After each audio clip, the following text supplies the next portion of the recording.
Ja dhe kryeministri i Shqipërisë që i fshihet qytetarëve dhe i sulmon. Breznë për Europë dhe pastaj vjen këtu. Për sa ka ardhur në parlament? Sepse do votoj ligjin për amnistim, për të nxjerrë të burgosurit nga burgu. Prandaj ka ardhur këtu. Ja dhe kryeministri që i ka dhënë Shqipërisë 3 qeveri të korruptuara, që mbron të korruptuarit nga burgu. Ja ku e keni. Të nderuar qytetarë, ky është ai që u ka vjedhur, që u ka vjedhur të ardhmen, që u ka vjedhur pronat, që ka vjedhur parat që duhet të shkonin në shëndetësi, në arsim, bashkë me Belindën, bashkë me Rion Beliaj.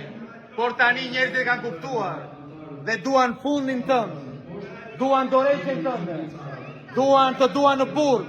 I ke dëgjuar qytetarët apo jo?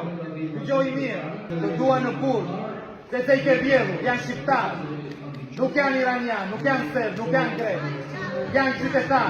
Janë qytetarë punëtorë dhe të ndershëm, që kanë një moral, që din të ndajnë të keqen nga e mira, jo si puna jote, që nuk ke moral, nuk ke parime, për ty pushteti është gjithçka, nuk ka asnjë rëndësi, nuk ka të mirë, nuk ka të keqe, nuk ka të drejtë, nuk ka të gabuar, çdo gjë mund ta bësh.